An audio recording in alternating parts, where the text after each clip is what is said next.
Hello.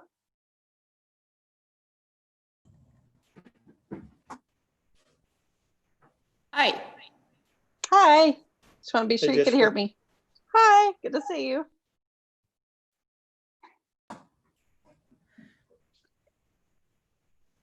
So this is Amanda with the admin staff, and I just wanted to let you guys know that we are already live streaming on YouTube and recording. So we're just going to wait for all you participants to start rallying in.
Hey folks, Ben here. I'm gonna come back in just a minute. I gotta put this guy down for a nap.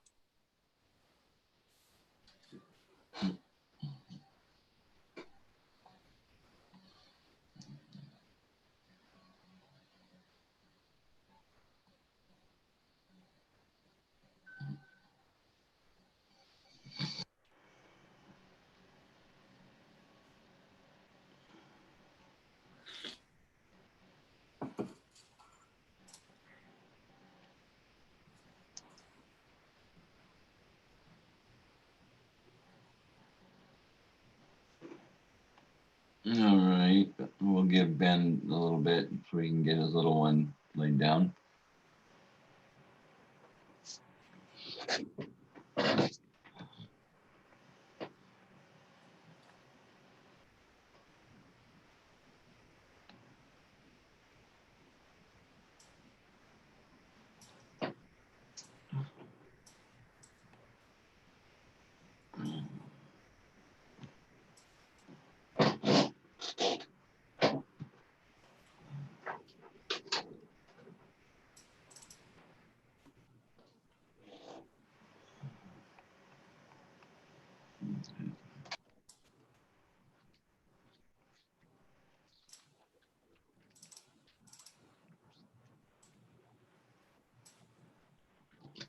Hello, this is Britt. Sorry I'm a couple minutes late, but I'm here. You're fine, Brett. Thanks for showing up. We're not quite started yet. Oh, good. Perfect.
Okay.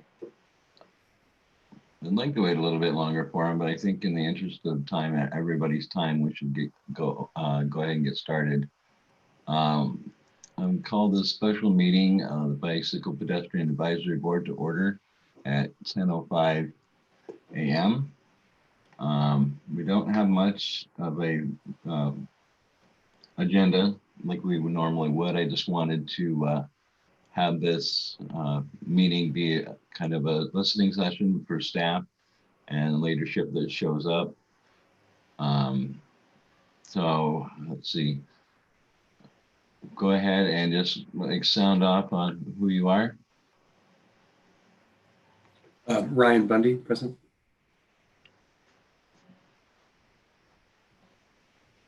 Jessica Doherty Goodburn. This is Britt Arneson.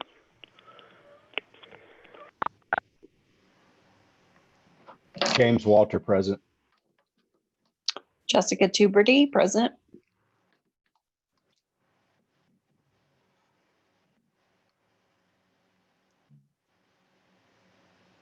See. We also have Jean here and Ben's back. Then also I'd like to let everybody know that Councilman Jordan Hess is here with us today. Thank you, Jordan. I appreciate that. Yeah, thanks a lot for having me. I'm glad to be here. I do have to apologize. I booked out an hour and I realized after the fact that the meeting was 2 hours, so I'll have to leave at 11. But I'm really glad to be here. That's fine. Thank you. I just appreciate that you're here. Whatever time you can give us is great. Thank you. Okay, so like I said, the only thing I have in mind for this meeting is kind of a dialogue time for us between us and staff and, like I said, city leadership. I kind of would like everybody to take a chance here. Maybe I'll start with like my screen from my top right. I'd just like everybody just to say what you thought you were signing up for, basically. Just, you know, what you were thinking that this was when you first applied. And then we'll just kind of continue the conversation from there. We'll just try to, you know, just make sure to please keep it civil and respectful. James?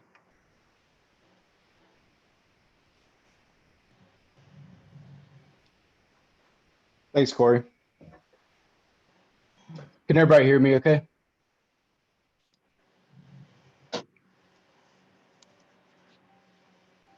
We'd like to thank everybody on the Bike Ped board for dedicating their time and their energy to the tasks that we've been given.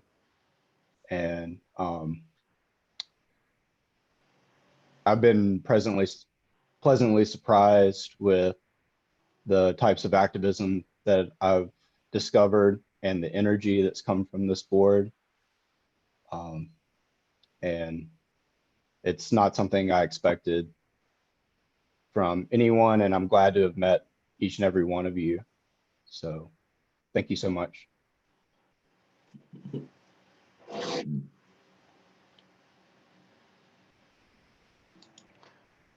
right, Jessica? Doherty Goodburn, sorry. Yeah. I think the board has been more or less what I expected coming on. I think some of the areas where I might not have foreseen, some of the issues have been with funding and how that always, we seem to run up against that a lot. And so I guess that'd be something I'd like to explore in this meeting, but yeah, it's been more or less what I've expected.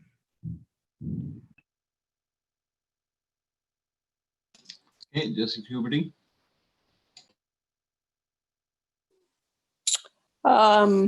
It's good to see everybody. Glad to see you well. I guess I expected that this board would be about bike advocacy and pedestrian advocacy for city projects and thinking about what we want our community to be.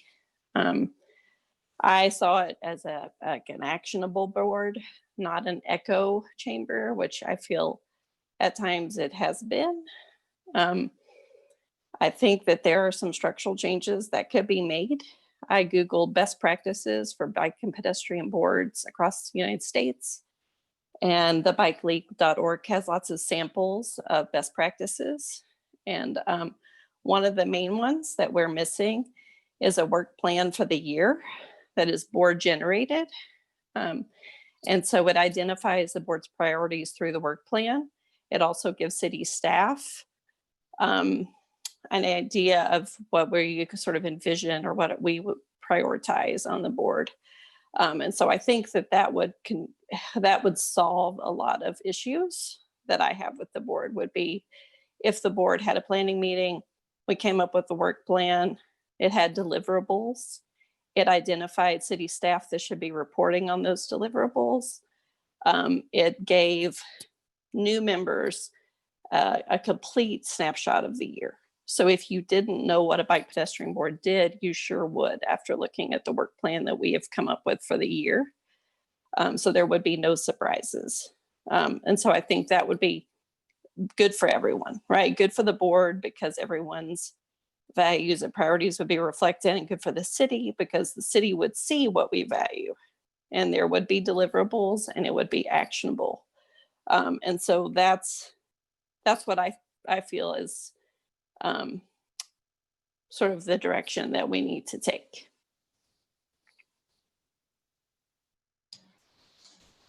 Okay, Ryan? Hey, everybody.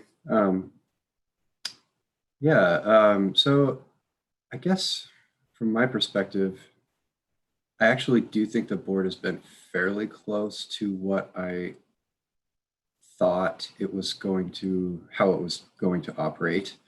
I do share the concerns of the effectiveness of how it's operated to some levels, just based on the fact that, like you said, echo chamber a little bit. I hear that comment. I guess from my perspective, I guess I think that there's sort of two different facets of it as far as how it affects the city. And for me, it's the one facet is this thing that it feels like, you know, Ben is kind of already doing in a great way. And I'm not really sure how we would improve it too much, but that's like the list of the projects that are already happening and giving recommendations based on the certain street things that are already happening, and can we improve that? And I think that the board gave some really great suggestions to that list. So I think that exercise of us doing that was helpful, even though Ben had already basically kind of outlined all that stuff. So it was a little bit of just acknowledging, saying yes to a bunch of things, but there were some good, I think, helpful things that the board contributed to that specifically. So that there's that part, right? There's the projects every year. There's improving things that are already there, like improving existing city infrastructure. That's one part of it. For me, the other part that I think so far has been completely absent, and this is just my naivete maybe, but the part that I just in my heart wish we could have more conversations about our future development projects around the county and the city, and you know, having a little bit of bike ped vision goggles input into the planning of these new development things. You know, at least being able to have someone tell us where these new development things are at their stages, and hey, do you guys have any insight into how they could be set up better for public transportation, et cetera. So that's the part that I haven't felt like we've had any influence on. And maybe this is the wrong board. Maybe we don't have any power in that. I don't know, but that's just the part that I wish that we could have more conversation about. So. Okay, thank you, Ryan. Gene, you have any comments? Hi guys. Yeah, I wanted to just sort of echo and give a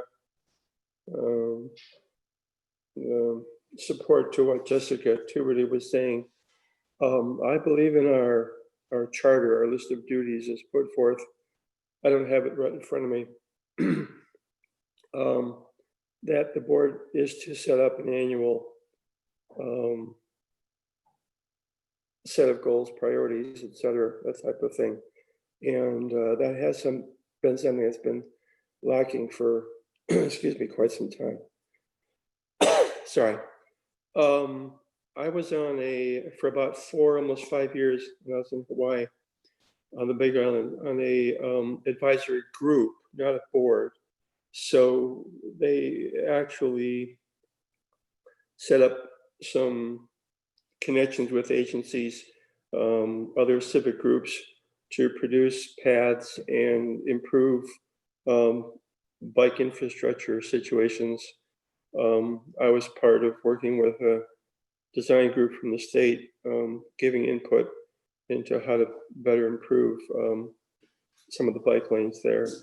But again, I came in understanding that an advisory board doesn't operate that way. But one of the things sort of has been on my wish list is the ability for the board to, this is just my term, to be a little bit more proactive with the interactions we have with agencies and their plannings and activities, in terms of having a vision, or again, part of our annual goals to do some types of improvements, whether it's at a particular intersection or crossing of a path that seems to be problematic, or something more general. For example, to have a advice or suggestion that we try to improve bike lane width from 5 feet when it's next to parked cars to 6 or more feet, something to that effect. And I don't know if it's possible within the way open meetings are to be structured. But the idea for me, I think would help, would be if we could sometimes sit down informally, kind of like this, with different people in the agencies and knock ideas around for a while to see what the pros and cons are from different perspectives. Not just the people on the board, but people in the agencies in terms of if we have a suggestion or something to say, well, yeah, that might be nice, but these are the 3 things that really get in the way of doing that, where the rubber meets the road, so to speak. So I think having those, if we can have those type of conversations a little bit more during meetings, I think it might, from my perspective at least, help move things forward and give the board members more of a sense of making an impact. All right, Gene, thank you. Britt, do you want to add any comments?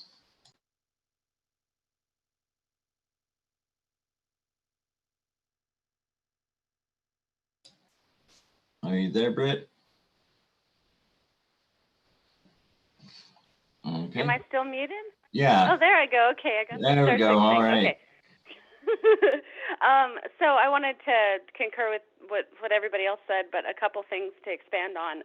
Ryan mentioned development, and that's going to tie into one of the things I'll just use as an example would be California Street. This is my second full term on the board. I was appointed to the last year of one term, and I remember that was probably 3-4 years ago, and I remember saying right away, hey, this is one of the most dangerous things in town. And I knew it would take a while to fix. I didn't know that 4 years later, still absolutely nothing would be done, but that new pavement would go on the street all the time. Still no sidewalks, still no bike lane, still the sharpest S-curves. And last night I almost got creamed by somebody on there walking to my garden, and it was right by the new development that uses all the parking by the trail. And in whatever year that was built, it was after I moved here. It wasn't that long ago. I mean, you think we would know by then. We had a bike ped board then. How did that get built without sufficient parking? How did that get built without a sidewalk on California on the other side? I mean, it's insane. How did that get built without any protection for the trail crossing? How is there still no protection for the trail crossing? I mean, here we are, how many years later? And so that frustrates me that we don't have a say when something that enormous is getting built, to say, no, don't build that without fixing the sidewalks first. And then when they put in the new sidewalks, sometimes they just put in the curb exactly where it was, and sometimes it's in the wrong spot. And so we're going to have another 50 years of sidewalk in the wrong spot, they just redid the sidewalks on my street right now, which is nice. I'm very happy about that, but I'm adjacent to California Street, and it's getting nothing. So we built a little stretch of sidewalk no one's going to use. In the meantime, the adjacent street needs it really, really bad, and yes, I know tax increment financing prevents us from doing what's in the public interest right there, but maybe we got to find a way to work around that, because that's my frustration. Is I felt like when this opportunity came up to serve on this board, that my expertise as someone who's a parent, who walks, who bikes, occasionally I use transit too, and I drive, I know a lot about the geography in the city, and one of our unique things that we can do as board members is share with city people who maybe don't walk and bike, hey, here's where the problems are, and we know where they are.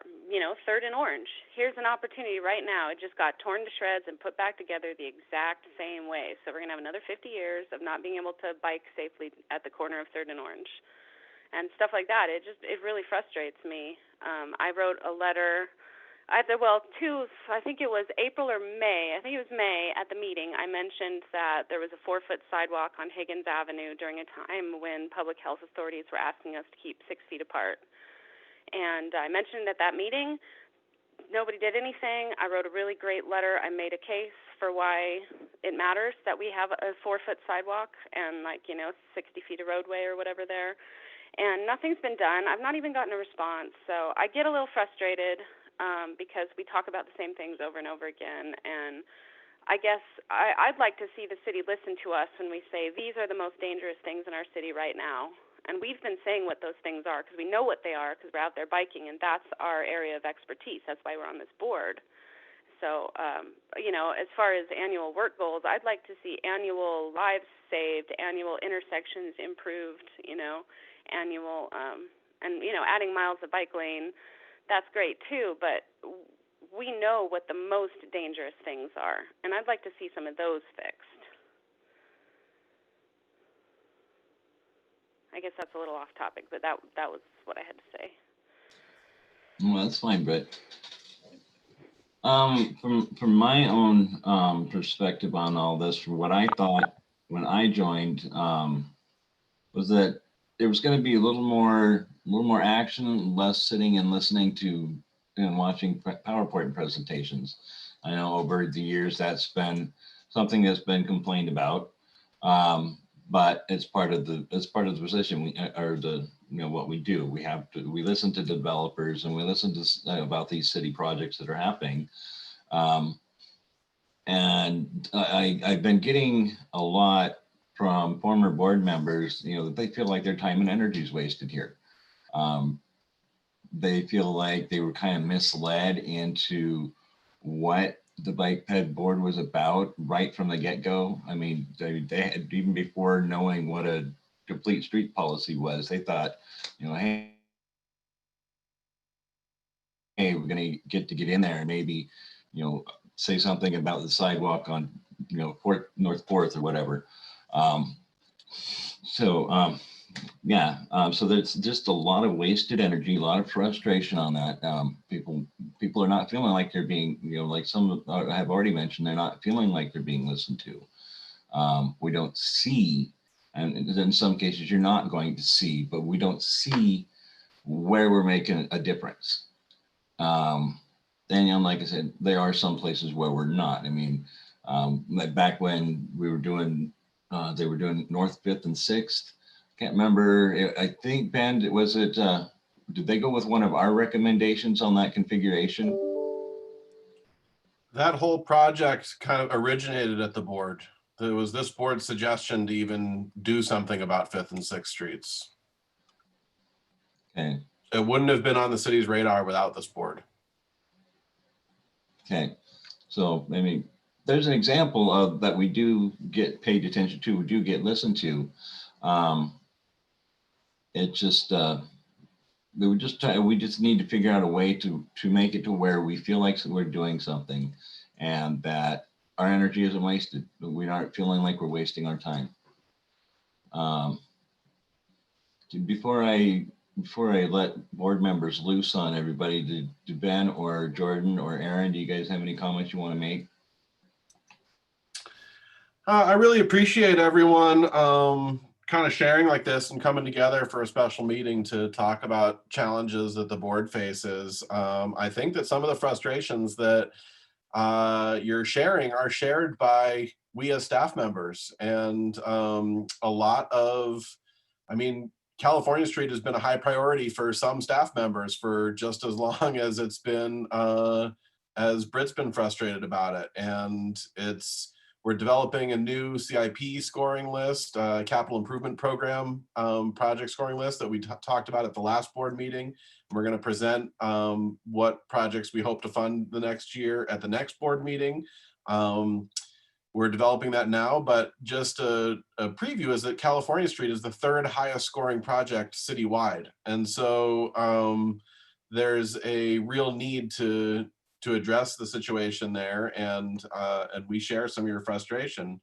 The one thing that I guess I want to point to is that it's the Bike Ped Advisory Board, and so the board is always just advisory to city staff and administration, and sometimes all of that advice is able to be incorporated, and sometimes it's not, and that's part of the role. And then the other is thanks Jessica Tuberty for pointing to the Bike League document. I posted it in the chat for everyone to click on, and one of the things in there is that one of the things that it says just in the beginning about what board members should expect or how to serve and how kind of things to avoid are those small scale kind of pet projects like a sidewalk on a particular street. That isn't a good use of board time.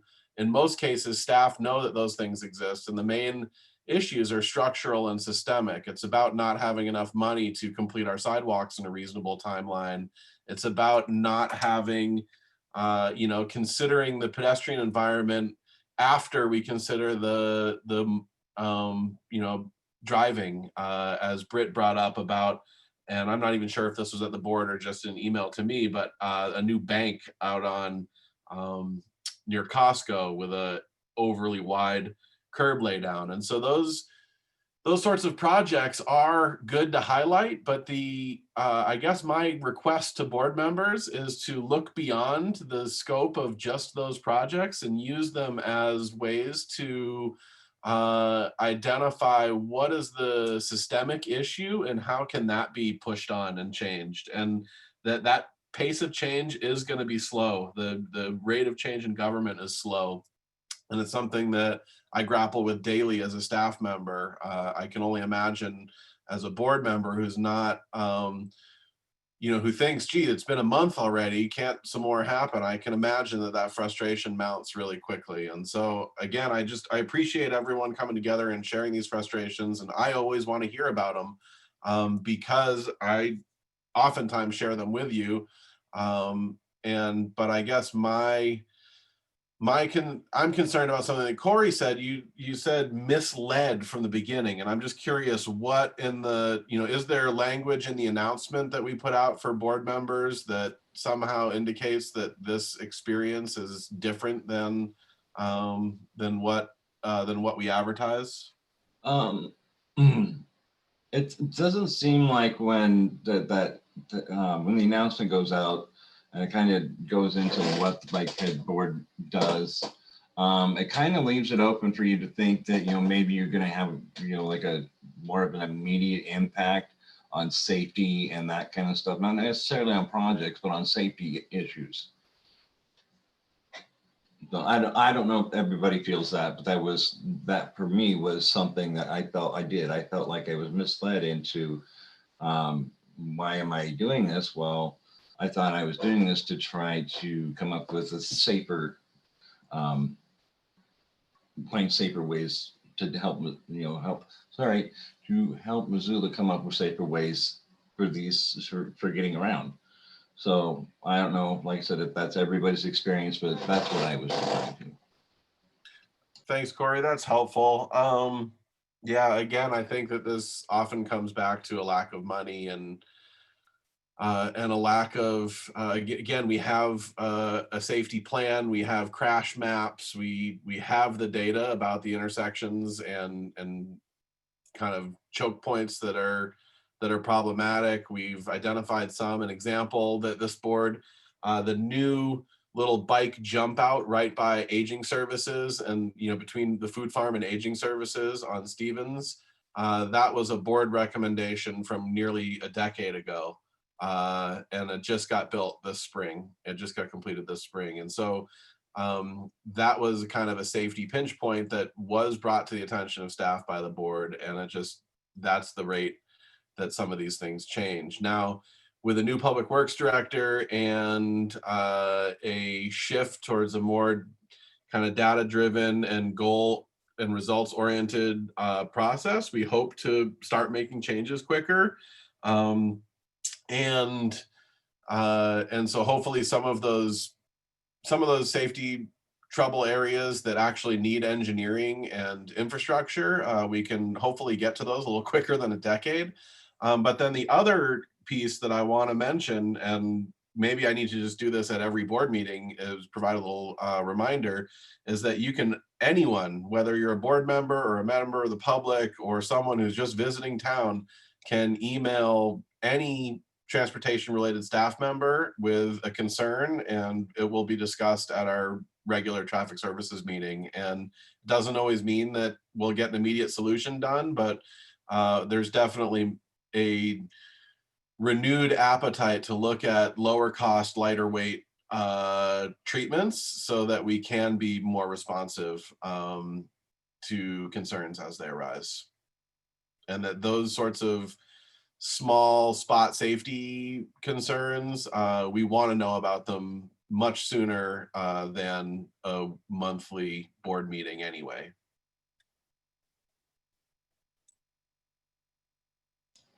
Okay, thanks, Ben.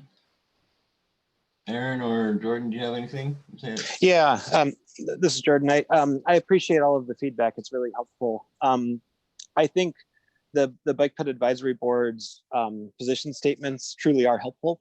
I think that, you know, we've seen those come through with 5th and 6th Street and with other projects throughout my time on council, and they are really helpful. And I would encourage you to continue to do those.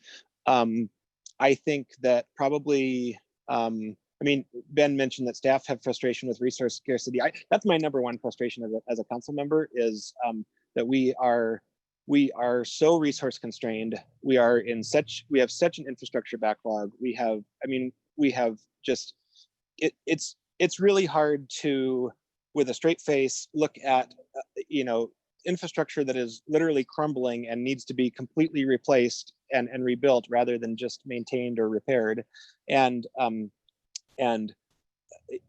you know, be able to prioritize anything other than that kind of maintenance. It's just it's really disheartening, and I think that goes deep into our tax structure. It goes deep into just the costs of project delivery. It goes to the fact that we haven't had a federal gas tax increase in nearly 3 decades. So I feel like there are a lot of systemic issues that are beyond our control, and that's my frustration. So now, how do we kind of work within how do we kind of work within the constraints that we're given? You know, I think kind of the pandemic response to quickly deploy a Greenway network on Franklin. I think things like that are really fantastic things that we can do. And I guess I like, as far as the board is concerned, I like the annual work plan, and I like having, you know, projects that the board is advocating for, that you know, where there are advisory opinions that come to administration and to council. One thing that I'm working on right now, the Public Works Manual draft just got released, and as a function of that, I would like to see a lower neighborhood speed limit. It's something that Ben and staff and the board and others have been talking about for a long time, and it'd be great if the board would lean in and say, you know, it is paramount to safety that we have a 15 to 20 mile an hour neighborhood speed limit, and so providing support and providing advocacy around systemic safety issues, I think is really important. I think also it would be helpful if, you know, probably for council as well as for the board, if there was sort of an agreed upon, and I, you know, I don't know if it's in the charter and it's I haven't looked at that in a while, but sort of an agreed upon split of, you know, how much are we an education and encouragement and advocacy arm, how much are we you know, how much are we looking at behavior, how much are we looking at infrastructure and engineering things, how much are we looking at broader systemic, you know, policies, and I mean, the example of like new development, I get really frustrated that I don't have the ability to go in and say, you need to put in more bike parking here, or you need to do this with the sidewalk. And I think what we need to be able to do then is kind of zoom back and say, where in the code, you know, what is it in our zoning code that is allowing subpar development, or development with subpar active transportation infrastructure to be developed, and how do we kind of make recommendations around that. So I feel like I'm just kind of rambling here without really saying much, but I'm really eager to kind of, you know, to do, you know, to this is really helpful, and I'm eager to make changes to the board structure if that's what the board feels is would help it be more productive and fulfilling and functional. And I guess I'll leave it at that for now, and let others chime in. Aaron, did you have anything? No, Not really. I think Ben and Jordan covered most of what I thought, and just reiterate the point that I think it's really important as an advisory board to try to take those bigger picture looks, that focusing on individual locations is often, it's helpful for us to know where those are, but once we know where they are, we're working to address it. And we're just as frustrated as everyone else that there's a lack of resources and we can't get to all of those. And we're getting those requests not just from the Bike Ped Board, but from everyone else in the community. And you have to balance those. And there's it's hard, and there's just not enough resources. And so I think it is looking at, when it comes to either projects or private development in these issues, looking at the bigger picture. What are developments not doing? What tools do we have to help get better infrastructure with those developments, or what are the trade-offs we can make, and trying to be creative in how we approach those problems is going to be more useful, I think, in the long run. And I think the board's input will be more impactful than being focused so much on individual small issues. So that's something to think about, and I really like the idea of work plans and having clear expectations and setting out goals for the year. I think that's a really good idea, and helps staff and the board plan for meetings and bringing the right information forward that will be helpful to achieve those goals. So yeah, I don't know. I think it's good conversation. So this is really helpful. Hey, Corey, I just wanted to add just a list of some of the bigger picture things that the board has contributed to that have had lasting impacts around the community. 5th and 6th is one. To use Britt's example of California Street, the board helped shape the design of California Street, both the north end, before I think any current board members were on the board. So the area from the trail to the river, the design for that, the board really swayed council's opinion on what that should look like. And the final design ended up differing significantly from what MRA was pitching and what the consultant was pitching because of the board's input. And then more recently, when the south section was designed, the board's input really helped shape, because there were multiple presentations given to the board when it was like first a design concept, and there were several different concepts. The board really helped shape and focus how that became one complete street design. And so even though that project hasn't happened yet, when it does happen, the way it looks and how good it will be was determined by this board.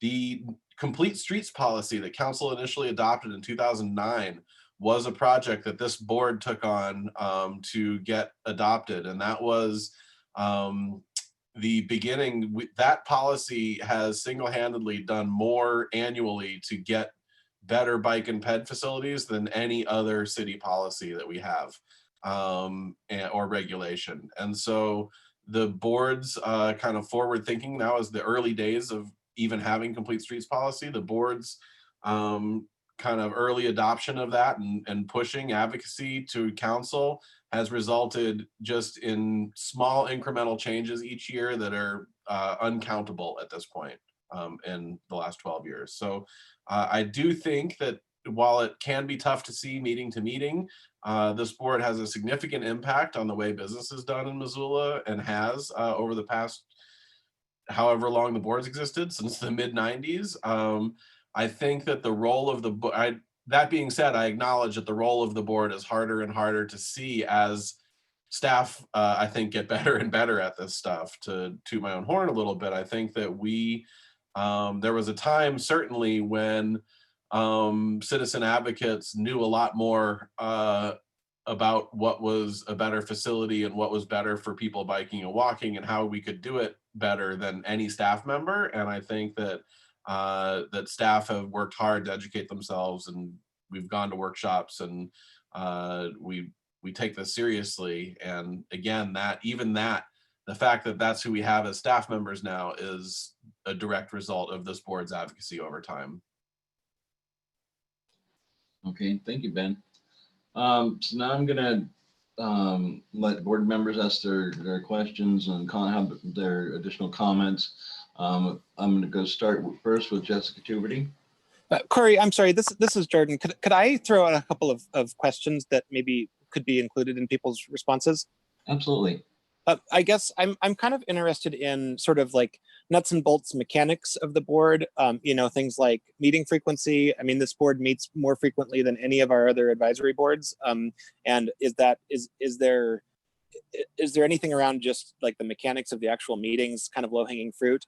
Second would be sort of the scope in terms of bike ped versus complete streets and other, you know, and I mean, is bike ped, has that become too narrow in the context of I mean, would it be good to have transit, and would it be good to have sort of more of like a TDM kind of, you know, demand management kind of lens beyond just, you know, bike ped and infrastructure?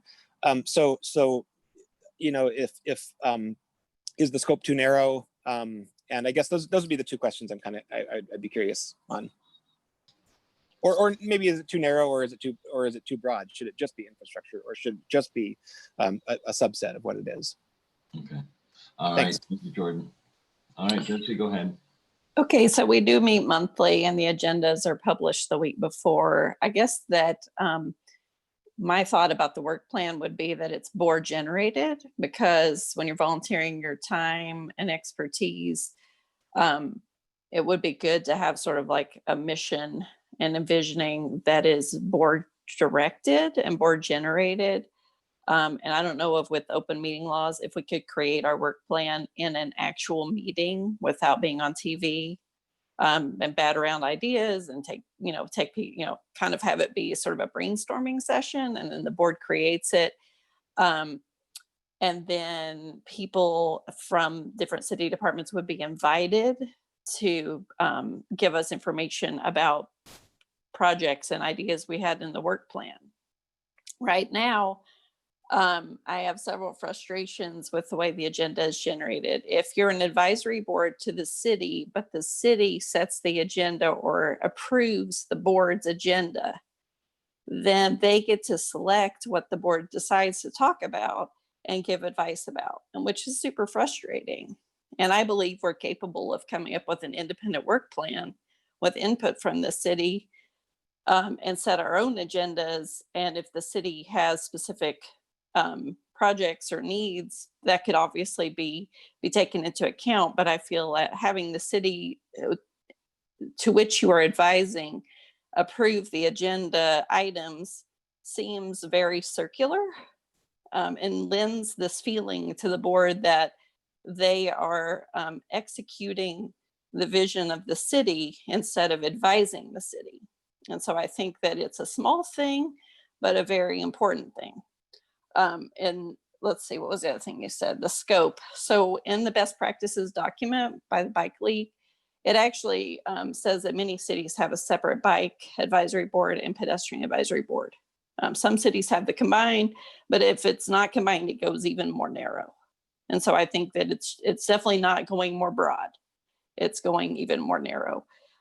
In the sample work plan on the website, one of the items is inviting the code enforcement people to talk about code enforcement as far as bike and pedestrian issues to educate the board.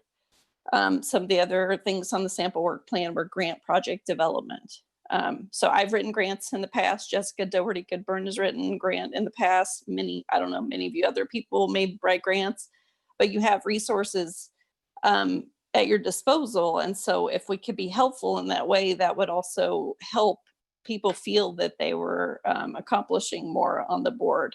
One of the other items on the work plan for another sample city was bike friendly business program, which I know Missoula Motion has some of those types of things, neighborhood greenways program. So these would be all, the meetings would not be that we sit down and we receive information from Ben every time, even though I think Ben does a great job and is very professional and I like what he has to tell us. I think that it would be nice for him with his job if we were hearing from other people in other city departments. And I think it would give us a better handle on what are the challenges, like who, help us understand what the challenges are, help us understand from the other perspectives what's going on. Okay, what was your other idea? Okay, this is just a procedural thing, but because our meeting in June was canceled, which was going to be on Zoom and not in person, so no one's life would have been endangered. The scoring for the CIP was done too late for the Bike Pedestrian Board to give our recommendation. So instead, we were asked to come to the city council meeting and volunteer our time to do that as individuals and say what capital improvement project we felt was the most important. And maybe I'll do it and maybe I won't do it, but it was a lost opportunity by choice because the meeting would not have endangered anyone's life, and it was procedurally an error because it is in the statutory guidelines of the board that we give CIP recommendations. And now that opportunity is lost. So unless we show up at the city council member as an individual, giving our individual opinion and volunteering more of our time, we lost that opportunity, which is frustrating, right? So it's one of three things that we're supposed to help do. We're supposed to do the long range planning, we're supposed to do the capital improvement projects, and then one more, which I can't remember. And none of those things has been a problem until this capital improvements. And so it seemed that there was not forethought in the planning for that, which is frustrating for a volunteer board. The other thing that I would say is that I love the Franklin project. So as soon as I heard about it, I rode down that greenway, checked it out. I think it's brilliant. I've not used that street a lot, but I think it's amazing and super important and a really good model. So I went to my neighborhood council meeting. I showed them that street. I said, go on that street, see what you could do on our neighborhood greenway. And I think it has value in that. But I guess what frustrates me is that that neighborhood greenway, the signage, the reflectors cost money. And it was very nimbly and quickly applied to the Franklin neighborhood greenway compared to doing a temporary fix of safety hazards in locations that we've talked about for 4 years. And so I find that to be super frustrating. Like, I'm 100% supportive of neighborhood greenways, but I want to know why the money for that neighborhood greenway was nimbly and quickly applied. And perhaps maybe the financing was given individually or at the neighborhood level or privately. That would be helpful to know. But if you talk about something for 4 years and it doesn't happen, nothing, not even a temporary safety feature happens at the trail crossing, not even paint. There's no paint on California Street where the trail crosses with the lines with the little triangles like around every other trail crossing. There's no like, put a bunch of rocks so people can't illegally park or put sticks down. I'm from Tennessee, and the national parks there, if you're in the Smoky Mountains and people park illegally, they just drag huge trees and just line the whole side of the road with them or huge rocks. And they're like, you can't park here. Like, we're just not going to let you. It's not safe. And so they just do it. None of those things happened. So 4 years of talking on this board, 6 months of talking about it, almost every meeting. And then the neighborhood greenway rolls out. Like, it's frustrating. And so I don't understand all of it, but I think that that is a source of huge frustration for me. Even though, like I said, I support neighborhood greenways. I love the Franklin Greenway. It is not that I'm like, ooh, it was a terrible idea. It was a great idea. It's amazing. I love it being a model for the city. It's just what happened to those projects. And then let's see, something else. I've been taking notes. Oh, one of the things Jordan Hess said was that there were advisory opinions issued to the city council. And to my knowledge, the only advisory opinion that we have issued to the council since I began was, well, maybe two. One was that we agreed that we should convert Russell Street to this protected bike lane model. And the second one was we should make the YMCA's crosswalk move to align better with the new bike trail. Okay, I'm not sure either of those things has been acted upon. Both of those advisory opinions were, the city came to us and said, we think this is a good idea. What do you think? Will you approve it? And we said, yeah, it's a great idea. Let's approve it. And so that was great. But I feel like the board generated advisory opinions for the city council has been. So the city comes to us when they want advice and they know what they want and they present it to us and then we issue an advisory opinion. It is very rare. And in fact, in my 6 months has not happened yet that we go to the city and say, we would like this and we want it to be an advisory opinion, and then it's voted on and you as council members get to see it. For example, for transparency, we ask that, like the pothole filling, problem with a pothole, report it. You can just do it online. It's like a Google form, whatever goes to Public Works. We ask for that to be done for safety problems, to track them, to be transparent, to be held accountable so that the Bike Pedestrian Board could see them so that we would know what it is. Instead of having like many people taking phone calls, we want to see it in one place and know where the problems are so that we can make advisory opinions to the city council. And then we have more people helping us, right? Because it's your neighborhood and those are your voters and this is our community. And so I feel like that's the problem. What happens when an advisory board doesn't set their own agenda items freely and set their own work plan freely is that it is a circular problem. It is a circular situation instead of being a forum in which community members can discuss issues and then pass along their problems. I would also like to say that my neighborhood has hosted 2 slow rolls this summer, third Thursday slow rolls. I decided to just do it. And so I went with the mutual aid neighborhood organization in the University District, went to the neighborhood council, told them, we put it on Nextdoor, we put it on the neighborhood Facebook site. I made an Eventbrite the first time. And a slow roll is basically like, you can walk, you can ride a bike, you can be on a skateboard, and you just go slow and see your neighborhood. And it can be socially distanced. And so we've done it twice and I met neighbors that I've never met before and it was hugely successful. And what it taught me is that being on the bike board, you can hear an idea and then you can go back to your neighborhood and you can just do it. I mean, you could just go to the council and say, we're doing this and would you help us, put it out there and increase these sort of community biking events. So in that way, it's been a learning process for me, but I feel that, with a board generated work plan and a variety of city folks that come in at our request, that it would be a satisfying board to be on. For the record, this is my 4th board. They're all been advisory boards. This is my first municipal board. And so I expected that it was going to be different. And so I do think that having the work plan will help people who are new to this. You're not on a nonprofit board, you're not trying, it's just different. And in the document for best practices, if you have time to read it, it talks about how we're not an advocacy board. And so that's really important and has been a struggle for me because, an advocacy board is much more nimble and quick and able to leverage different funding and all that kind of thing. I will say that both Aaron and Ben seem great at their jobs. I feel like they're overworked. I feel like we do need a solution for funding. Absolutely. Absolutely we do. I don't know. Yeah. Anyway, I guess we'll have to put our heads together on that one. But thanks for letting me talk. Thank you, Jessica.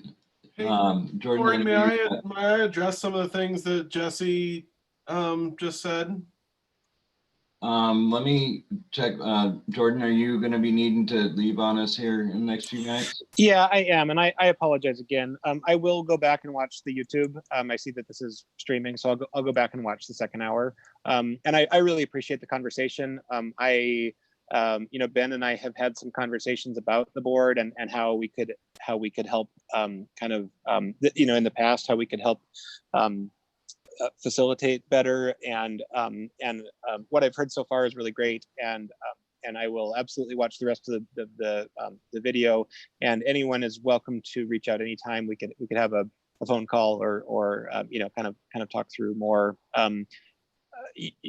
Many of you might know my day job is in transportation at the university, so it's my biggest passion on council, and it's something that I think this board is longstanding and incredibly important to the city. And so, you know, if, again, just don't hesitate to reach out, and I will follow up later on today or this week with watching the rest of the meeting. All right. Thank you, Jordan.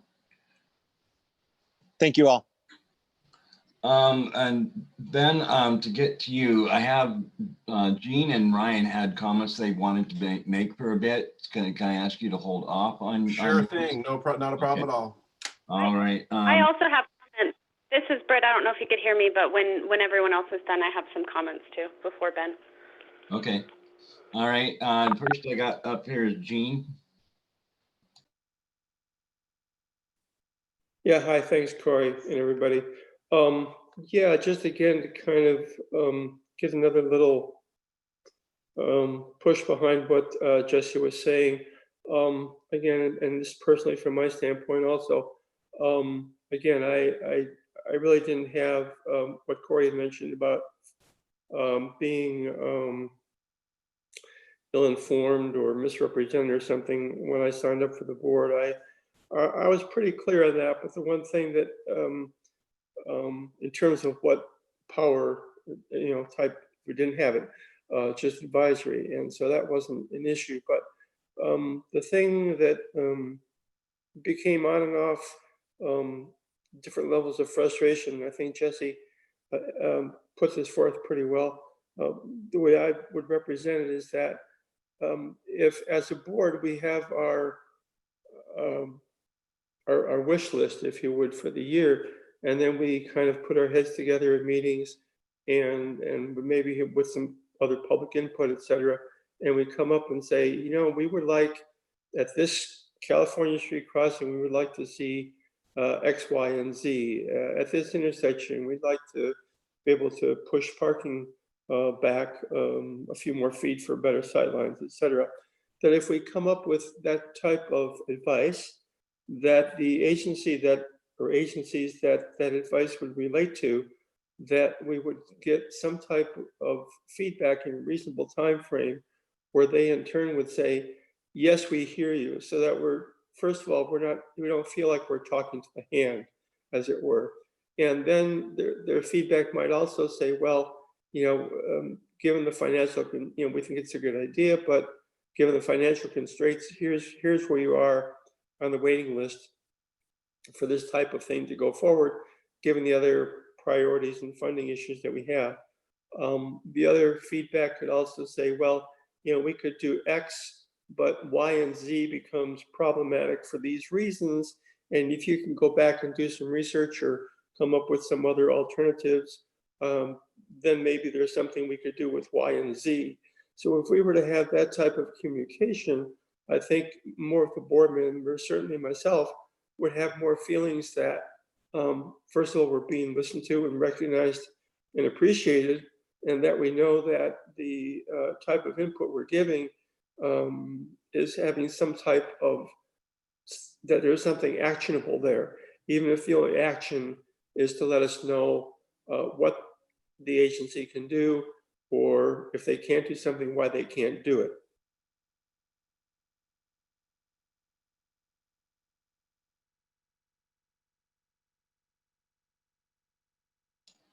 All right. Was that it, Jean? Okay. All right. I'll take Ryan and then we'll get to Brett and then Ben. Okay. I guess my comments are fairly quick, but I just I appreciate a lot of what you said, Jessica. But I guess I'm personally struggling a little bit with the conflict between the fact that we shouldn't be using so much of our time on specific little project areas in the city or safety concerns or like that minutia thing versus the bigger picture. Like, it sounds like this board is supposed to sort of take the bigger view, bigger picture. And so I guess I'm not clear on how we do that. Like, it's great. It's confusing just to say we should focus on the bigger picture. And again, maybe that's just my being naive about everything, but I don't feel like we've been told how to do that. Like, how are we approaching that? So if you could explain what you mean by that, like what are the concrete things that we do in order to, talk about zoning or bigger picture of the plans that we are going to create, or just what is, and maybe that's would be part of the work plan, or something like that. But that's all I got. All right, thank you, Ryan. Brett? Back to Jessica's comment about the big picture. The big picture is the little picture. They're kind of actually the same thing, I feel like, and I don't want to get distracted off of the important projects we've identified. Dismissing them as minutia might be easy in the short term, but it was the pressure from boards, from the neighborhood council, from the bike ped board that made 5th and 6th Street happen. And if we had just stuck to, let's just support the policy, that project never would have happened. And some projects are so big and so important that they do rise to the level where we should have them on the agenda every month until they're fixed. And I think California is fair to do that. 5th and 6th hasn't had its curb painted yet all the way through. Yesterday, I had to dodge a bunch of parked cars in the bike lane.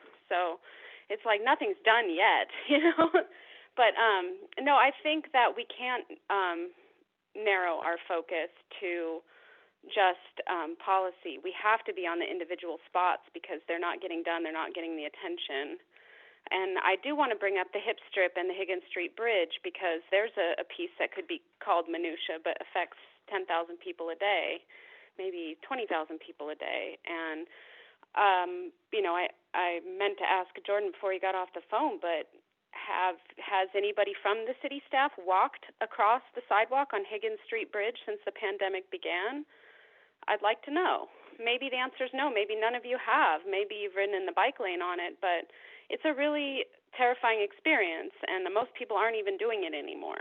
And that's really sad that we have thousands of people in our city who have to go a half a mile or a mile out of their way just to walk across the river because there's 4 lanes of automobile traffic. And, Jordan suggested expanding the focus of the board to include transit and other things, basically anything but a car. And I also think that would be a mistake. I think we should stay focused on bicycle and pedestrian issues because as soon as we start to say everything but a car goes to this board, we've just continued to normalize the car as the only valid form of transportation, and we put everything else in an other bucket. So I don't want to be the other bucket.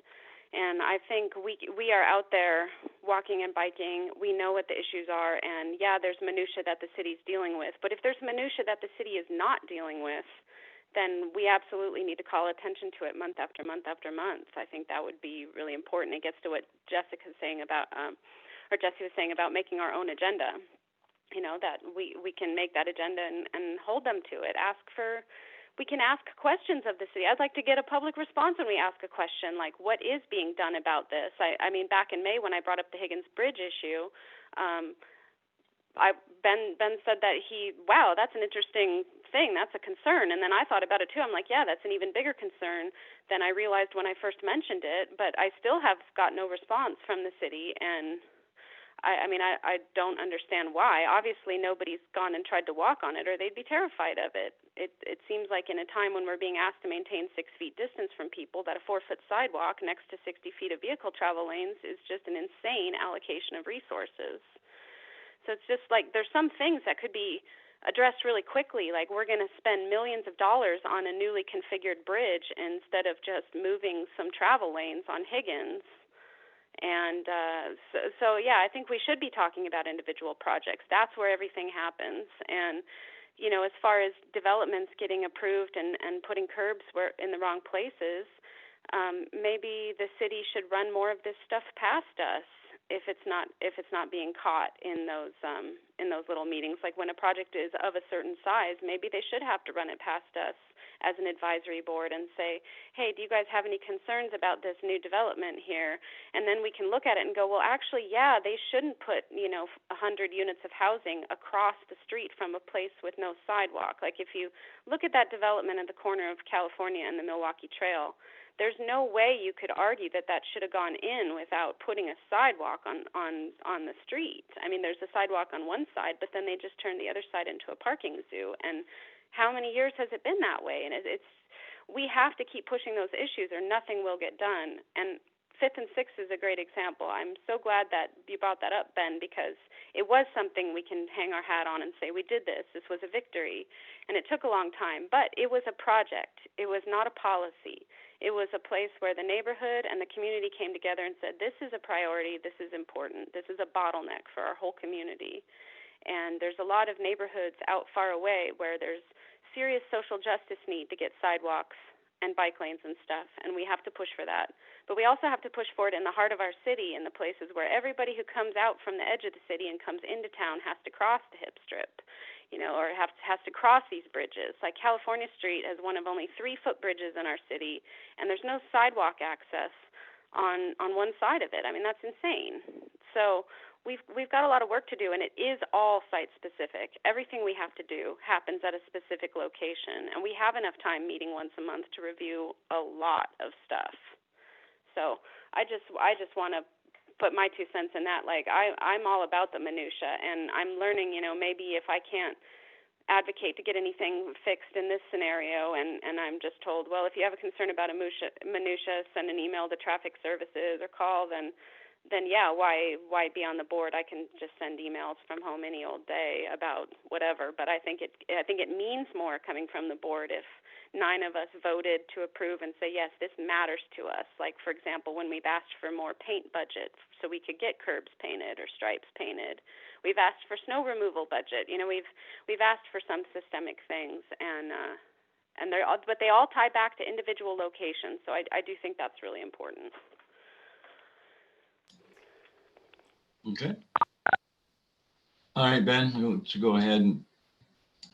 Yeah, thanks, Britt. I do think individual locations are important, but again, I guess my sense on that and my take is that meeting once a month, that shouldn't be a limitation on the board to make staff aware of those places, and especially because we don't regularly get together to have those conversations. The reason that you haven't heard an update from me yet about Higgins is because I was waiting until the next board meeting because we didn't have the conversation with MDT until last Monday.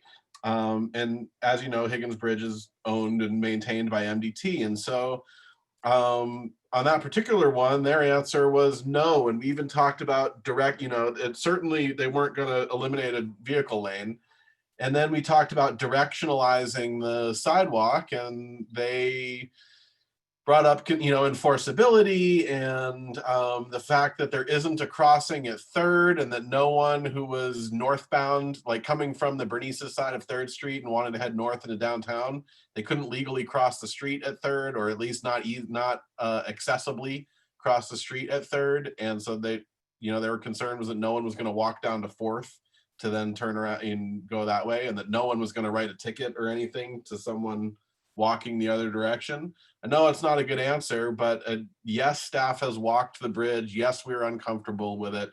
And there has not been momentum. MDT's answer is no, and there has not been a strong staff pushback against that. And so maybe that should be elevated now. I think that you already did bring it to the state, to the director level of MDT's attention. I don't know if they responded to you or not, Britt, but that's something that this board could definitely make a stronger pitch on. I struggle with a lot of the same things that I'm hearing from you guys. I struggle with how to get other staff members to come and present. I mean, I try and divvy it out. I think that Aaron and his staff are the only regular participants, and part of that is just a timing thing, is that they happen to have 3 or 4 projects happening concurrently right now that all are at stages where board input is critical. And so they've been coming, whether it's Highway 200, the long range plan, or some other planning projects. Recently, the safety plan that was completed last year, the year before. So they've been coming a lot more. The major construction or design and construction projects at the city level don't happen that frequently. There's maybe one a year. And so the one that is being designed now is South Avenue, and you're up to date on, you've seen everything that we've seen on that. As for development projects, Aaron and I talk about this a lot, and that was in, and I thought I had shared it with this board, but as I'm looking, I realized some of these board members might not have it, but I did create a matrix when we tried to have this conversation a couple years ago of types of projects and when in the process I thought they should go to the board. And some development projects were on there.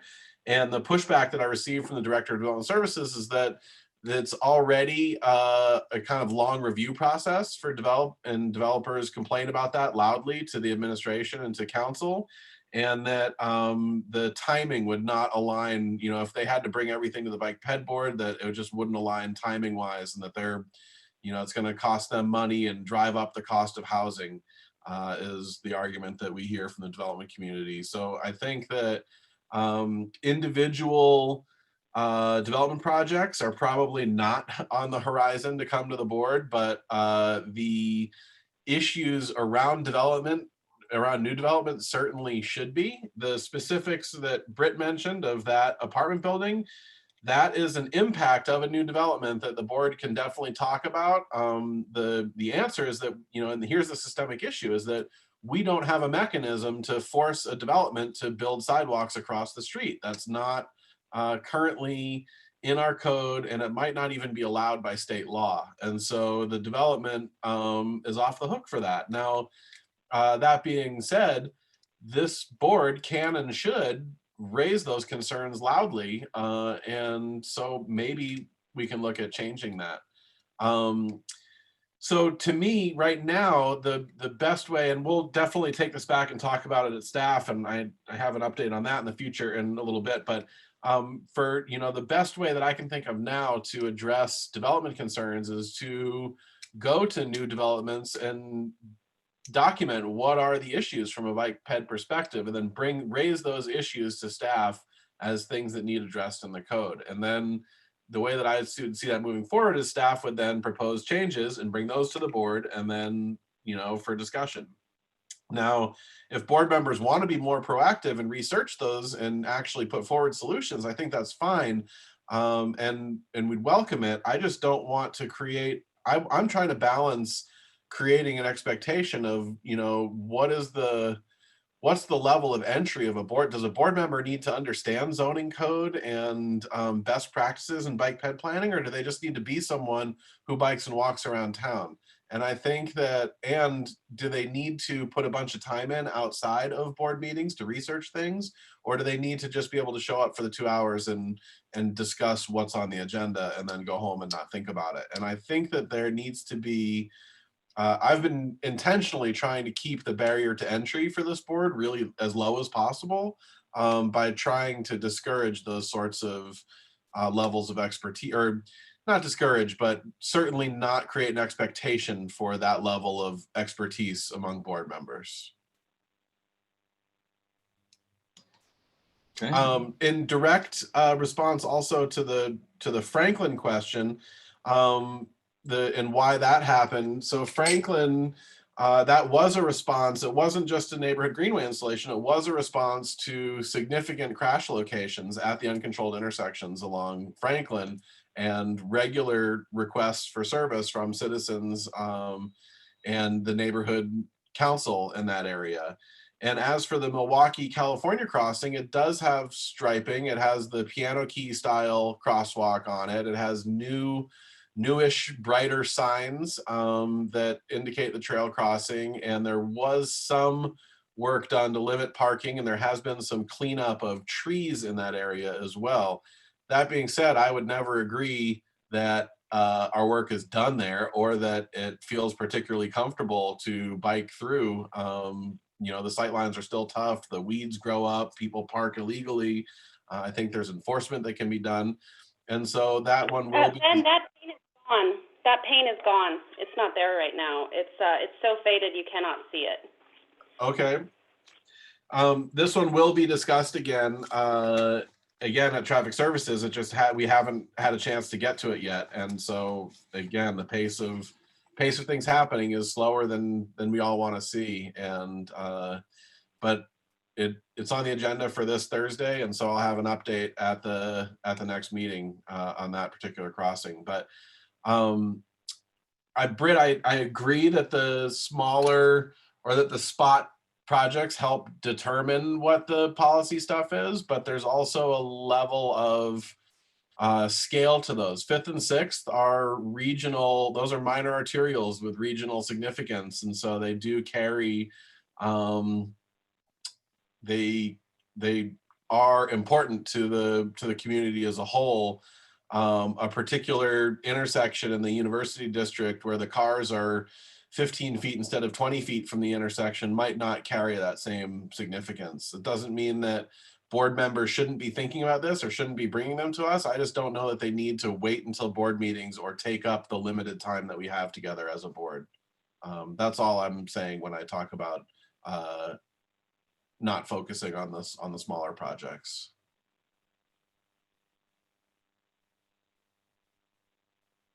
Okay.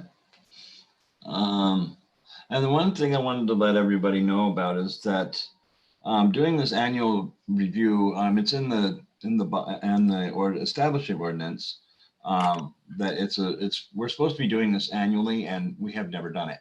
To my knowledge, we have never done it. And so I was planning on, as part of starting in September, when people are going to be asked to be reappointed, and we now have a vacancy that needs to be filled. So when that's kind of the beginning of our year, and that's when I was shooting to start having that conversation about what do we want for our annual priorities to be. So just keep that in mind. Think about what you would like to see, write down a list, bring it to our meeting. And the other thing I did want to mention myself is that I had, I don't know how long it had been, but Ben, I remember bringing up the capital improvement project list quite a while ago. And I too was frustrated that it was like all of a sudden, the July meeting, that's when it's too late for the board to say anything about it, is when it was finally brought to us. So that frustrated me. But at the same time, I understand. I mean, this is not normal times whatsoever. So that was my comment on that. Jesse, do you have something else? So along the lines of that September goal, what I would like to see then in September is this exploration by you, the chair, as to whether we can develop a work plan, not in the open meeting format.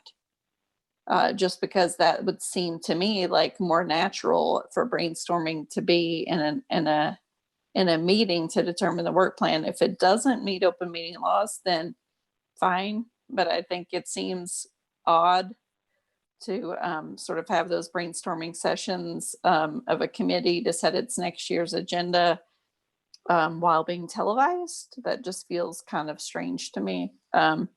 And so that would be my expectation, would be that the chair explores what our options are for developing that work plan, and that is on the agenda, or a separate meeting is called for us to develop our work plan for the year. And the other thing that I think should be included or in that discussion next time when we're thinking of the work plan is what is the expectation of how many advisory opinions should be generated and given to the city council?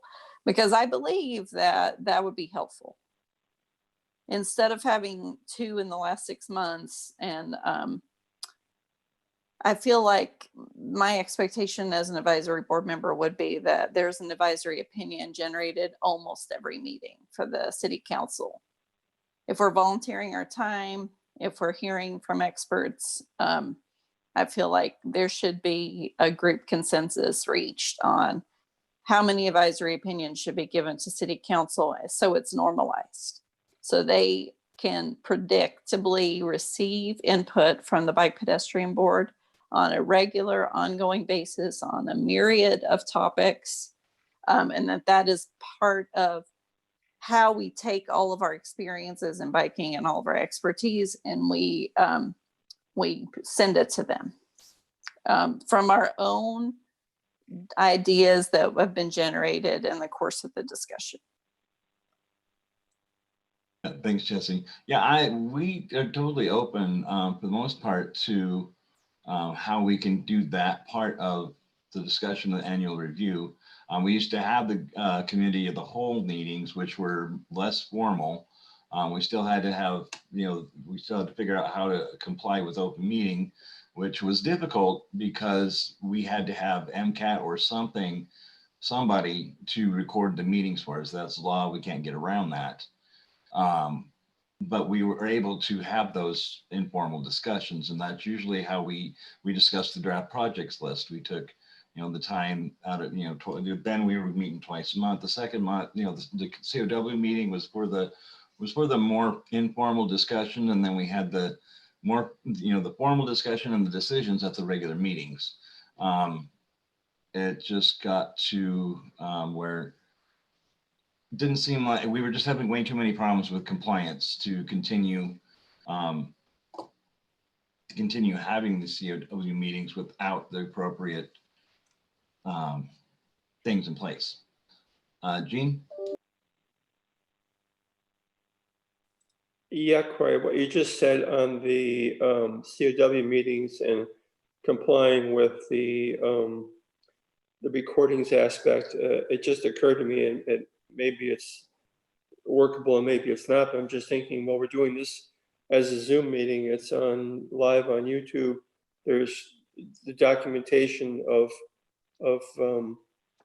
what has been said and done and recommended is right there. So I was thinking, well, even after we get to the in-person meetings, when we don't have MCAT, if we were to do it as for these get-together semi-informal meetings, to do them on Zoom would, I think, perhaps take care of the documentation aspect of the meeting requirements. That's all. Okay. Ben? Yeah, I just wanted, I think that we can definitely explore it and we will, but I just want to note that there's also 2 admin staff and 2 staff members present for 2 hours here. And that admin staff had to reorganize their schedule to make this meeting work. And so I think that there are some limitations there, and it's one that, yeah, it's worth exploring, and we can definitely talk about it.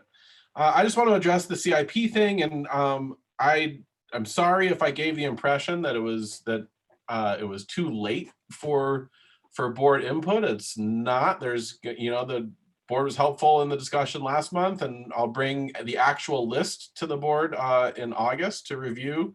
And that you're right, the timing was not ideal on this one, but this is the first time that we've ever done anything like this. The CIP before was kind of crafted by other departments and didn't always reflect the goals of in our other planning documents. And so this is just the timeline that we're on. We didn't have the June meeting, but even if we had, there wouldn't have been anything to show the board at that time, just with the way that we've been working on this. And so I appreciate your patience as we figure this out, but this will now become something that we can do annually much earlier in the year before heading in, before the immediacy of budget season and development is on us. It will be looked at hopefully in conjunction even with the project list, or maybe just following the project. We'll look at the project list for the coming construction season, and then we'll look at the CIP for the following year, so that we can start really building expectations about what projects we're doing when and what those look like. Hey, Ben, can I just jump in for a quick second too on the CIP, that it even now, like, it's not too late. The CIP is still out there. We haven't even brought a draft CIP to council yet. So council hasn't even seen a CIP, a recommended transportation CIP. There's some placeholders that are in the budget, but those are just placeholders while we work through this prioritization process. So what we presented in July is the real, that was a good opportunity to weigh in on how we're prioritizing projects. And we're still not, like, we do not have a recommended CIP developed yet. That will happen after we get kind of final sign off from council on how we've set up the prioritization, which includes comments from this board. And then we'll take that list, develop the CIP, and it will go back to council in August for a budget presentation and more decision-making. So there's still probably a month of time, and we're definitely on the staff end kind of behind the curve on how that's being developed.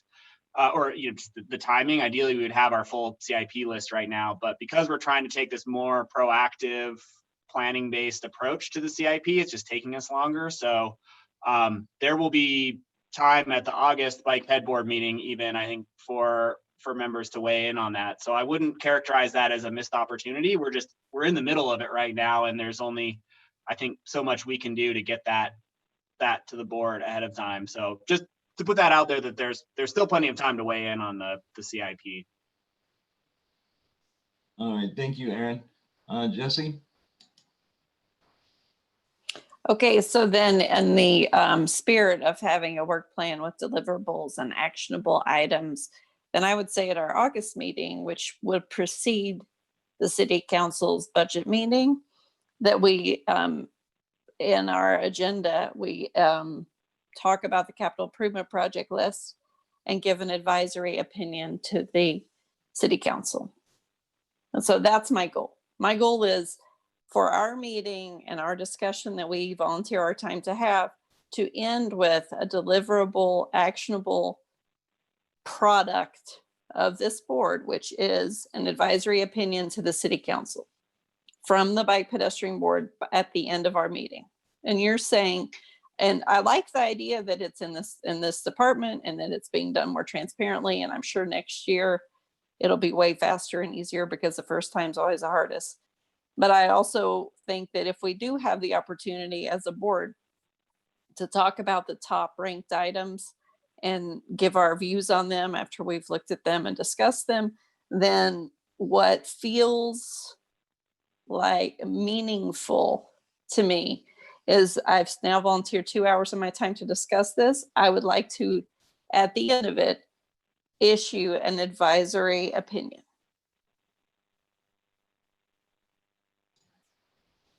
Okay. I concur with. Go ahead, Brett.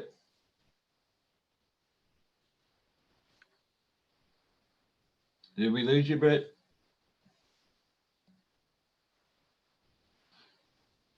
Okay. Am I still muted? Oh, there I am. Okay. Yeah, there you go. I wanted to echo what Jesse just said, like an actual finished product of a recommendation, I think would be really good.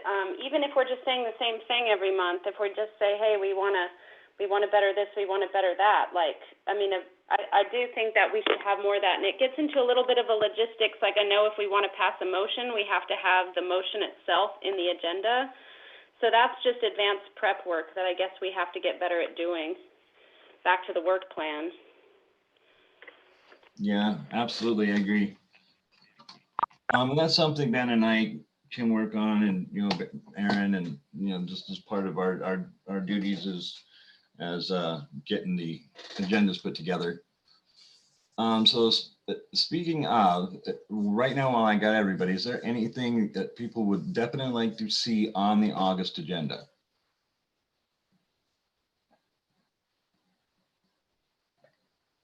I'd like my letter about the Higgins Street Bridge to be on the agenda. I have not received a response from anybody except for Corey on that. I think Ben communicated with me a little bit. Thank you, Ben. But no, I've gotten no response from the state. I've gotten no kind of official response. I'd like the board to ask the city to respond to that letter.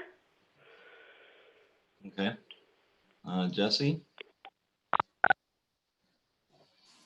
I mean, I would say the California Street intersection needs to be on there until it gets painted the parking situation gets some trees put in it or huge rocks, or I don't know what we can do, something. And then I think the capital improvement project list is going to take a lot of discussion. And so that's a big, it's a big agenda item. So I'm not sure if anything else much needs to be on there. I mean, it could probably be the only agenda item, but I think, having those problem areas continue to be on the agenda feels right to me. I think that's it. Okay. And I want to let everybody know that Ben and I do try to get board concerns onto the agenda. So sometimes, whether time constraints or some other reason, we aren't able to get it done. So please don't feel like we're ignoring you, because we're not. Sorry. Go ahead, James.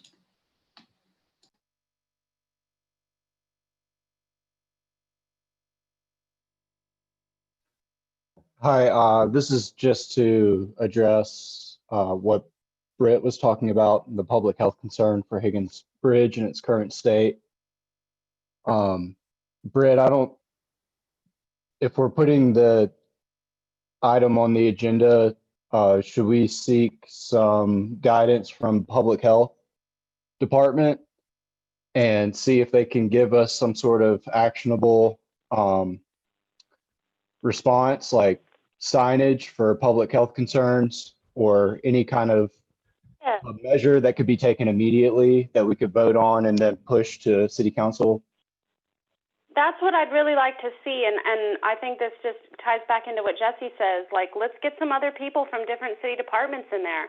I would love to hear what the city or state has to say about the conditions on that bridge. That's why I wrote that letter. That's why I keep bringing it up, is I want to hear what they have to say for themselves, why they think it's okay to leave it as is, what could be done to improve it. But there's thousands of disenfranchised people right now that can't walk from one side of the river to the other without going way far out of the way or walking in a vehicle lane, because they have health conditions that mean that they could die from this illness, and it's 4 feet. It's just ridiculous. So I would love to hear from a public health expert whether the reason that nothing's being done is because they don't see it as a big deal, or here's a way to make it better, masks required on the bridge, whatever it's going to have to be. But yeah, I think we need to be hearing from the city. When there's inaction, they can defend their inaction. When there's action, they can express to us what they're doing for action. But I think that's exactly what we should be doing, is hearing from different people. And however we have to put it on the agenda in such a way that we can make a recommendation or elevate the issue at the meeting with a vote. I think that's important, because sometimes I feel like we talk about stuff, but because it wasn't on the agenda correctly, we don't have the ability to send an official message on behalf of the board. And I think when we have something that matters to us, there has to be a way for us to say on an official stance, this is the opinion of the board.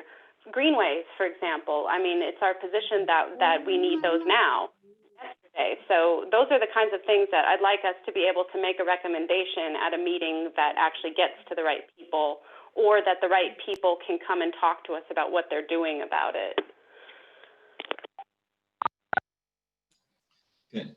On that, Britt, and whoever else might be interested, can you guys put together something for us to look at, read, and say, sign off on, like your letter and what you would like to see done in written form?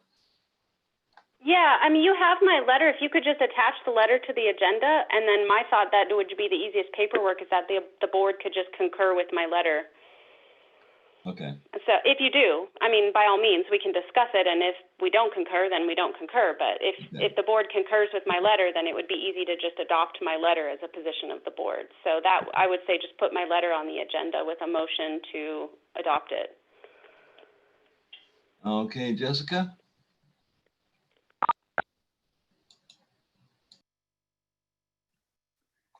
For back to an agenda item, I would like to talk about Higgins on the hip strip. We just had an accident there. And then I think it's kind of a project, but it also brings in a lot of bigger picture issues, like the shares versus the bike lanes and parking in that area. And it's there are both residences and businesses, a lot of growth, and then overflow from downtown. So I think that's a place where we could address. I would like to hear what the city is thinking, but then also thinking about some of those bigger picture issues that we might want to address citywide. And then I wonder if one benefit of the work plan could be that we could divide up those projects and then assign people to them, or so that we each have a little bit more direction for what we're doing individually. And then thirdly, for action items and talking about things in meetings, agenda items, maybe we could have some kind of template for summarizing it for ourselves. Like, this is what we talked about. Each time that it's very clear, like, we talked about this, here are some of the main points raised. Here are some of the things that we'll be doing now. And if that could just be something that we get in the practice of doing. We have the minutes, but I think it's not always clear. And there maybe isn't coordination after the meeting about who is working on what. So I think having some of that laid out in the meeting would be good, or immediately after. Okay. And I want to let everyone, I'm going to take, do a pitch here for Ben. We need to remember that Ben doesn't have a lot of staff.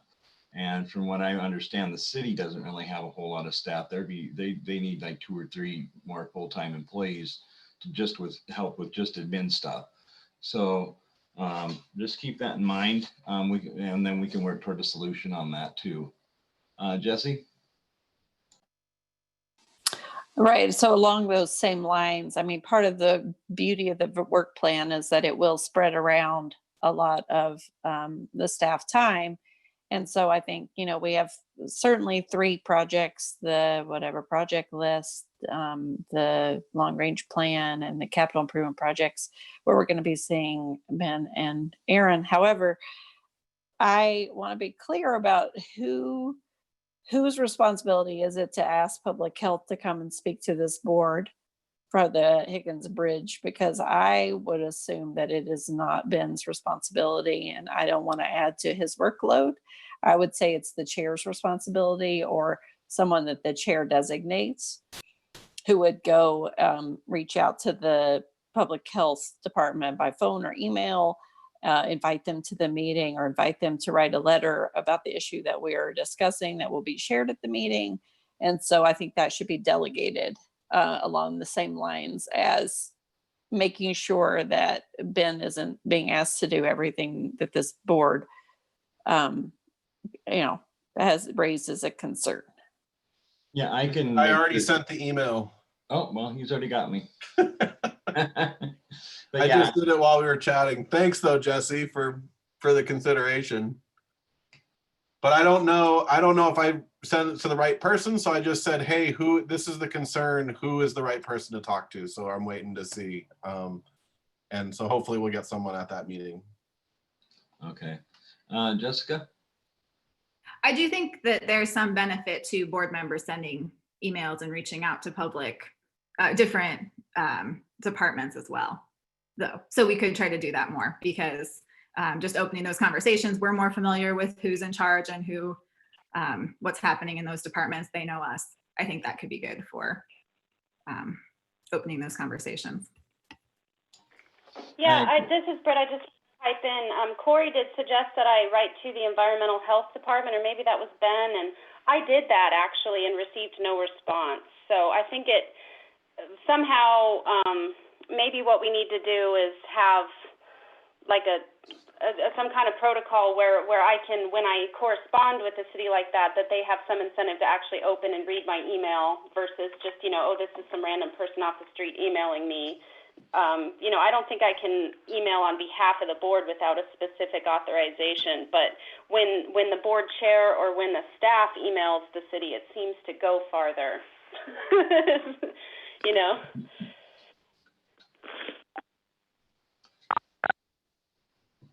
Yeah,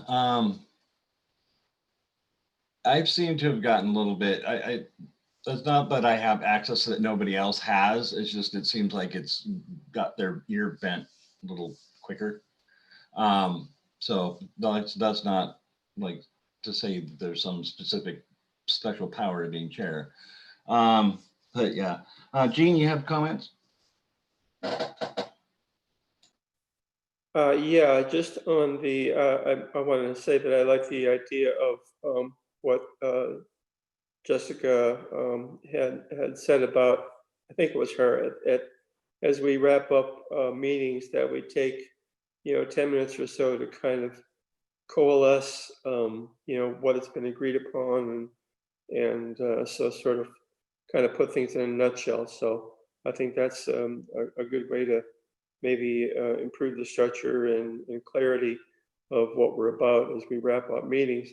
The other thing I wanted to say about meetings, and it's a little bit off topic, but relating to these type of expanded, if you will, discussions we're going to be having as we set up our annual wish list.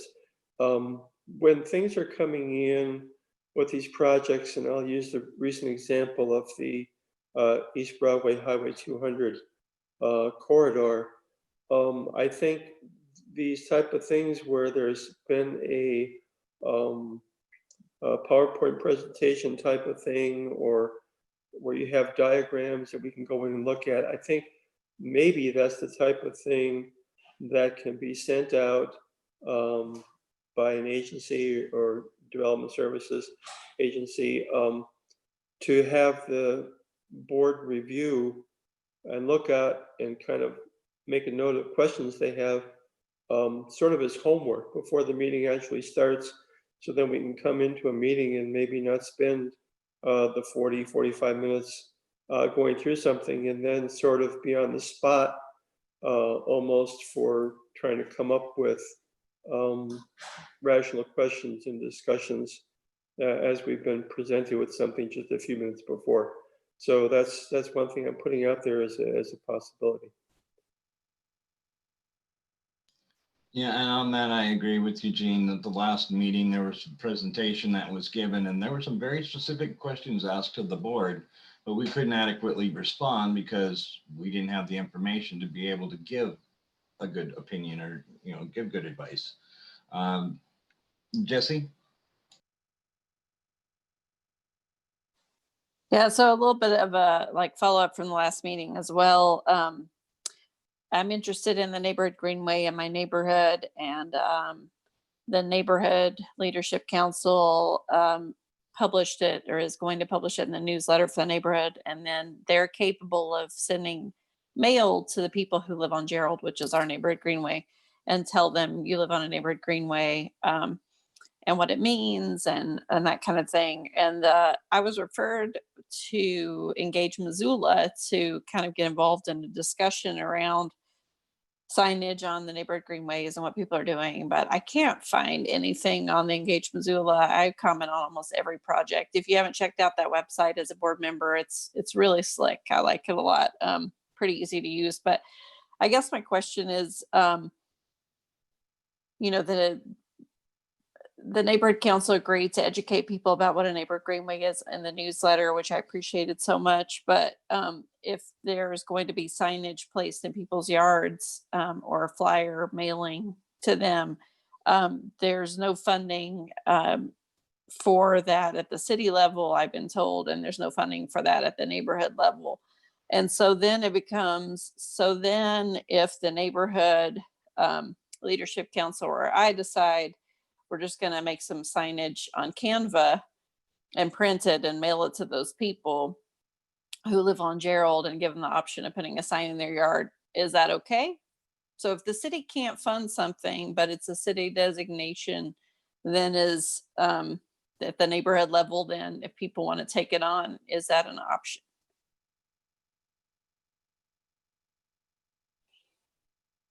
That's it. Those are my questions. Aaron, do you want to take that one? Yeah. Well, I guess the immediate response is that the greenways are a work in progress, and we don't have a lot of staff time, but we're trying to create some capacity to work on resources for neighborhoods to be able to take some ownership of greenways. And so any assistance that board members want to give to that, I think we can, again, there's a lot going on at the city right now. And so the time that we have to spend on any given thing, and, I don't know, it's tough. So, that's a work in progress. I think that the comment on Engagement HQ probably came from me, and it's my hope that we can create something there, but we haven't had the time to do it yet. So, I guess hang with us while we try to find the time. We're trying to get an intern who can work on some of this and dedicate some real time to implementing what we want to do. So that hopefully will happen in the near future. But the more time board members have, if you want to volunteer some time to help us organize that, then I think we can, we'll carve out some capacity to help assist there. I know it's probably not a super satisfying answer, but I guess the short answer is we're working on it and trying to get something up and going. Just haven't had the time yet. To answer the specific question about can neighbors take this on themselves, as city staff, we cannot tell you to, and we can't authorize you to put anything in the right of way. But if someone wants to put a sign in their yard, then we say more power to you. And the Franklin of the Fort neighborhood was working on, as a group, kind of developing some signage and even getting some printed together. And so I will, or maybe Aaron can, since he's part of that group, connect you to some of those leaders that are working on that. And so maybe you don't have to recreate the wheel there. Okay, all right, thanks. Ryan?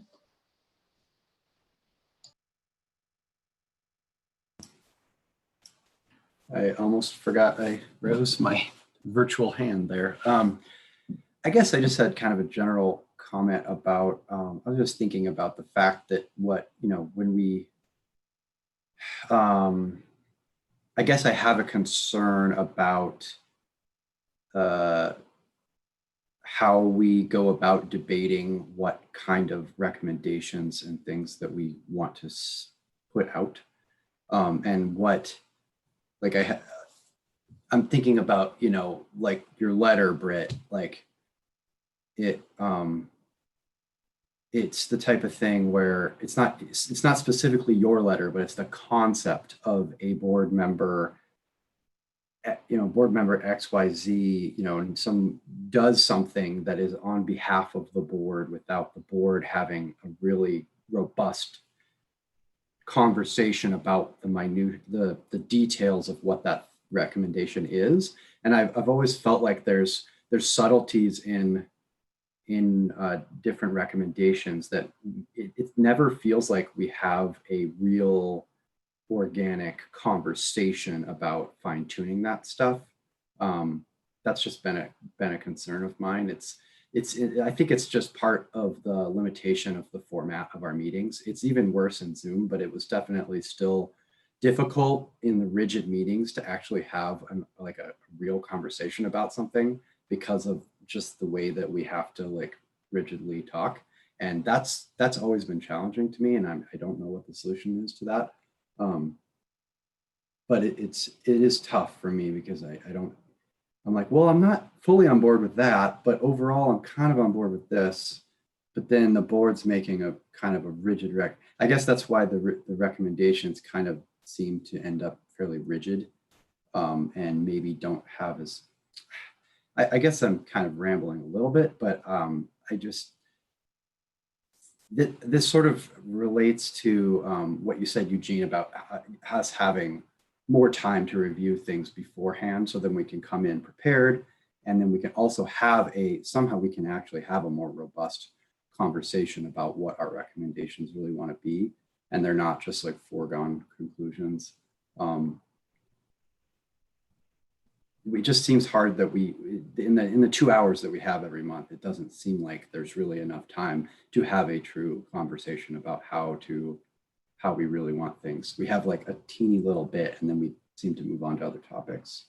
So it's kind of a general, I guess that's a general procedural frustration that I've had. So that's what I got. All right, thanks, Ryan. Ben and Aaron, I see if you could weigh on this with me. As the chair, last year or year before, we changed the bylaws to, it was that the chair was like, he was it, or the chair was, that person was it. That was who the board was the go-between between the community, the community and these different other boards. Is it something that I could, say, delegate Britt the ability to speak for us on, on the Higgins stuff with the health department, or, give Jesse the authority to speak for us on, whatever issue that she's wanting to, on a case-by-case basis, not just like a free-for-all. Yeah, you definitely have that ability. I'm pretty sure that we even changed the bylaws to say chair or chair's delegate or something like that. And so I think that, yeah, because we had trouble filling the chair spot because of how much work Bob Wachtel used to do as the chair. So we tried to broaden that a bit. So yeah, you definitely can delegate people to go to council and present or contact other agencies or whoever you want. And I think that there's I would also say it doesn't have to be that top down, that people can say, hey, this is something I want to do. And I would just loop me and the chair in as you do it, rather than waiting for Corey to delegate, say this is, or maybe just a quick request and then do it. Ben, I would just caveat that with if it's someone going out and representing themselves as a board member, you should only be doing that if you are acting on official board recommendation. Like, you should never go, or never, won't say never, but I would advise against going to council as a bike ped board member and representing yourself as, or putting yourself as a representative of the board, unless that's a voted on action by the board. I would be really clear about when you're going to other committees and things, and whether it's official, like the board is making this recommendation, or you're going as a private citizen who happens to serve on the bike ped board. I think that distinction is really clear, really critical when you're providing public comment to other committees or boards. If it's just going out and contacting other staff, I think that's fine, as long as, again, you're not putting yourself out there as representing a position of the board that hasn't been voted on.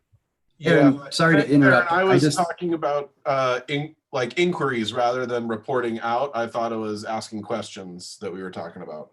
Okay, yeah, I just want to be clear about, delegating some of that authority to give presentations or recommendations, or going to city council or other places. Just make sure, as a board, if you're going to represent the board's position, that it's been acted on and there was a motion and there is board vote to say that this is our position and our recommendation. Otherwise, you're going as a private citizen providing comment, and you have the context of serving on the board, but you are not, you need to make it clear that you're not presenting as representative of the board's position. Thanks for clarifying that, Aaron. That was actually basically my concern, was that what you just described. That makes a lot of sense. And then I think, related to your question, Ryan, about how to have that conversation, I think there's sometimes the board structure can help, where you have the conversation on the topic at hand, and then there is a motion for a recommendation, and then you have further discussion on the motion. And so you can, have that general conversation, and then once you get to what is the board's position, you have more, it helps for the minutes, because there's a motion that's a very clear recommendation, and then you discuss that motion and amend it as necessary, and then the minutes will record this is the board's recommendation, and then you have a very clear statement of what that is, and then it's easier for staff and other people to go back to that and say, rather than there was conversation and this is what was discussed, that doesn't necessarily say where the board landed. So that process can actually help you in making those decisions, even though it seems a little bit rigid. Thank you, Aaron. I appreciate that. Jesse, you have something? Okay, so in the spirit of having deliverables and actionable items for next meeting, then I feel like as soon as possible, then should be shared with the board, the response of the health department, the response of public works, police, or traffic in response to the lack of enforcement of parking violations with California Street and the trail, lack of paint, whether that be written or email or whatever it is. I think we need to have that deliverable to look at. And then I think that we should have a list of the top 5 or 10 of the CIP list ahead so that we can really look at it and think about it and decide what our priorities are. And then if those 3 things are on our agenda for the August meeting, at the end of that meeting, would we be able to produce an advisory opinion to the city council based on the decisions that were made? It is possible, yeah. We just, Ben will just work on what we can get on here. There's a few things that we've been asked to put on here, and they're all pretty big. But the specialty right now, especially as personally my priority for the board is the CIP list. And then, these other things that, like the ongoing thing with California Street. I know I brought that up several times, and we have had staff come in and explain that, what's going on there. Yeah. So I don't know that the deliverables that you're going to be wanting are always going to be able to be done right away. I mean, I don't know. Are you expecting it like right after the meeting or 2 weeks after, or what I mean, time are you expecting it? my expectation would just be, that we have a day. Like once the agenda is set, which I can't remember when that is, but before the meeting, even if we had 24 hours to read through a letter or 2 and look at a project list so that we could kind of ruminate on it, that would be enough for me. Okay. And that's something I can help you with too, Ben. I can help you with some of this. What would be appropriate for me to do as far as with, making contacts and, maybe some wordsmithing, typing, whatever, that kind of stuff. I can definitely help you with that. Yeah. Well, I'm trying to get someone from the health board to actually come to the meeting, or from the health department to come to the meeting. That was the request I made. So I don't know that we'll see a response ahead of time. The CIP list, I'll get you the whole spreadsheet after the council meeting this Wednesday. So we'll have that in plenty of time. And then California Street, I'm hoping I can just send you an emailed response after our traffic services meeting, or just provide an update on that in my standard staff update. If there's I'll know ahead of time, I guess, if the response is going to be satisfactory at all, and maybe if it's not, then the board can think about crafting a recommendation. But the other recommendations, this is where maybe I have misunderstood or misapplied the procedures that we need to follow, but my take is that there needs to be an actual written recommendation that the board is discussing ahead of time, and so someone needs to write that, and kind of and get that in order. And so I'll send Corey the kind of letterhead, so that if board members want to work on that themselves, they can.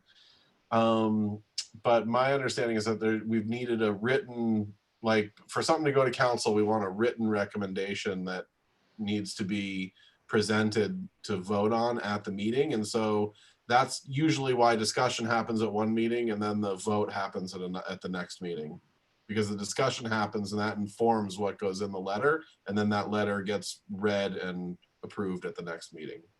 The other way that could happen is that if there is an item that someone on the board wants on the agenda and then there's an action item, just formulate that, and the work has to be done ahead of time. But you could have that letter that for an issue or a recommendation. It could also be, I think, as easy as like a recommended motion statement that goes on the agenda. And that could come from staff, or maybe it could come from a board member. I know that's how we handle some of our other committees, is I bring forward recommended motions for that committee to consider, and they either adopt that as, our recommended, they adopt it as recommended by staff, or sometimes they make recommended changes and the motion reflects those changes. And so I don't know. Yeah, it's something Ben, and Corey, or maybe we could have a conversation of just how formal those recommendations need to be. If it could just be an action that the board makes a motion to recommend a certain action, and then that gets conveyed to whoever it needs to get conveyed to. Like, I don't know that it necessarily always has to be a letter and formal written statement that gets adopted. It could be as simple as like a 2-sentence motion. And that's something on staff end that we can do a better job preparing that for the board. So we'll work on that for when it's an issue. All right, thanks, Aaron. Jesse, you had something? Just to follow up on that, which I think is a great idea and seems to more fit with the spirit of a bike pedestrian board, just to have a recommended motion that would then be given as an advisory opinion to the city council. I just also wanted to say, I mean, I feel like I could type while people talk. If we reach consensus or majority and we are ready, I can just, boom, it could be done while we're sitting there. I mean, it's like, that's the wonder of technology. I could just be like, the bike pedestrian board voted on recommended motion that there needs to be new paint applied and parking barriers placed on the California Street intersection. And we support these capital improvement projects, blah, blah, blah, blah. It's done. You could see it right there. I'm ready to send to the city council. I mean, I feel like we don't have to spend all this time. If you have a template that you want to give us, if we're going to move toward being more of an actionable board with deliverables, we have to be able to deliver things. And it's fine with me to type. Like, I can bring my own laptop. I can just bang it out, send it right there. Okay. All right, thanks, Jesse. Yeah. Okay, we're getting up to our 2-hour mark. Is there anything else anybody would like to add, comment, question for Ben or Aaron or myself? All right, seeing none, the next meeting will Sorry, be... just give me a second to unmute. I just wanted to say thank you for calling this meeting and facilitating it, and thanks to Ben and Aaron for all the hard work you do. We know how stressed you are and how stretched thin you are, so thank you. Yeah, thanks, Brett, and definitely Brenton and Aaron, thank you. Our next meeting will be 3 p.m. on August 4th. It will be held on Zoom. We'll get the links out to you as soon as they're available. Just remember that the agenda, next Wednesday is when we need to have the agenda items to me or Ben. If you have anything else to add. So that's the announcement. Sorry, trying to get through here. So if there's nothing else, I'll go ahead and call the meeting adjourned at 12:03 p.m. Thanks for your time, everybody. Appreciate it. Thanks, Corey. Thanks, everybody. Yeah, that's what I say. I consider this a pretty well spent 2 hours. So thanks, everybody.